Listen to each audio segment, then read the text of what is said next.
Ang mga Hudyo gusto nilang batuon si Jesus dahil siya nagpasipala sa Diyos. O blasphemy, nagpaka-Diyos siya.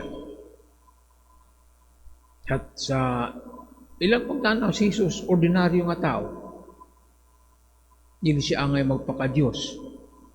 Pero si Jesus, nagpadayon siya anak sa Diyos. So, wala ni ilumod kini nga kamatuoran.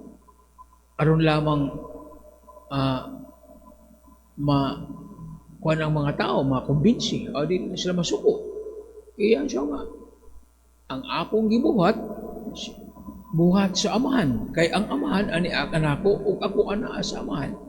Kini usa kadako kayo nga inunta prueba sa pagka-Diyos ni Jesus. Dinhi makita sa ang ebanghelyo ni Juan gitawag kinig high Christology focus ni sa pagka-Diyos ni Jesus sa iyang pakagamhanan. Pagpakita nga siya Diyos, anak sa Diyos. Bisan pa sa mga oposisyon sa mga Hudyo, iyang yun ang gi-insist nga siya anak sa Diyos. Wala niya gilimod. Anong lamang ang mga tao ang mga Hudyo di masuko niya. I-insist na isa. Wa siya mo give in sa oposisyon. Igamit pa siya kanang passage sa scripture sa Salmo nga pag matuod nga siya anak sa Diyos. Pero ang mga Hudyo, sarado naman ang ilang una-una. Gusto yun nilang batuon si Jesus, anong patyon. Kaya alam kanila, siya dili anak sa Diyos. Siya o sa katao lamang nagpaka-Diyos siya. O ang silot anang magpaka-Diyos, ang blasphemy is stoning. Death by stoning. Pero si Jesus, babilin siyang lingon sa iyang baruganan. Wala siya mag-compromise sa iyang pagka-Diyos para sa Diyos. Makita nato ang reaction ni Jesus sa atubangan sa mga oposisyon angay natong sundugon. Kita ba kung adunay mo opos nato sa matong himuon? Balos ta. O retaliate. Gusto natin parang tinuod na akong ingon.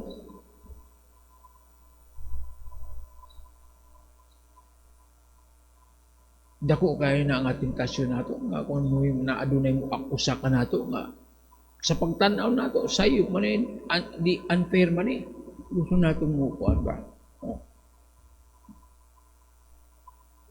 balos mo retaliate si Jesus wala ko na niya gimo na kung di gin matawag likay siya biya siya.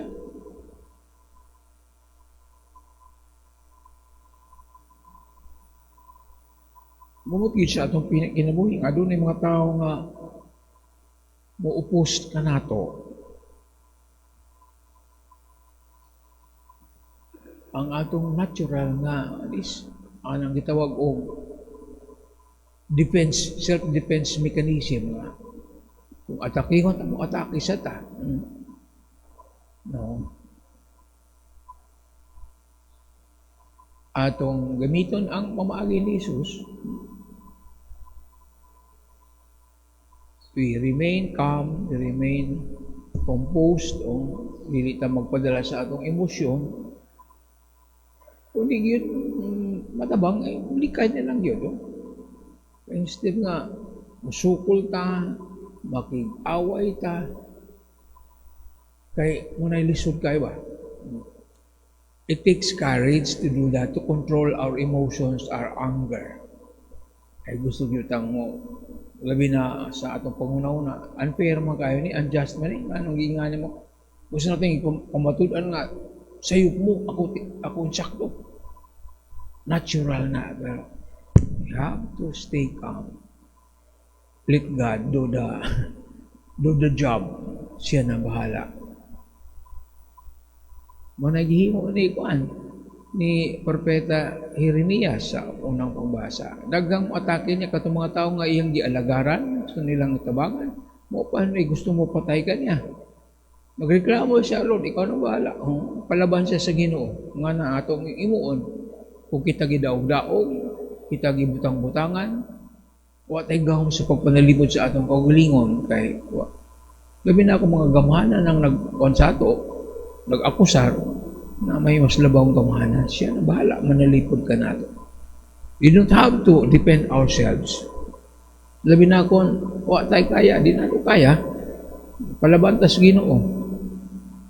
Or likan na lang yun, kundi mabangbang, grabe kusog ang posisyon, withdraw. Jesus mo na, pa siya, withdraw siya, kusog kayo ang posisyon, gusto pa siyang patyon. Dito siya sa lugar na diin gibunyagan, nagbunyag si Juan nga magbubunyag. Magpakuan siya. Pabugnaw. Ngunit sa kainit sa oposisyon, likay lang yun siya. Di man nila sila makumbinsi, atras na lang. We do not impose ourselves.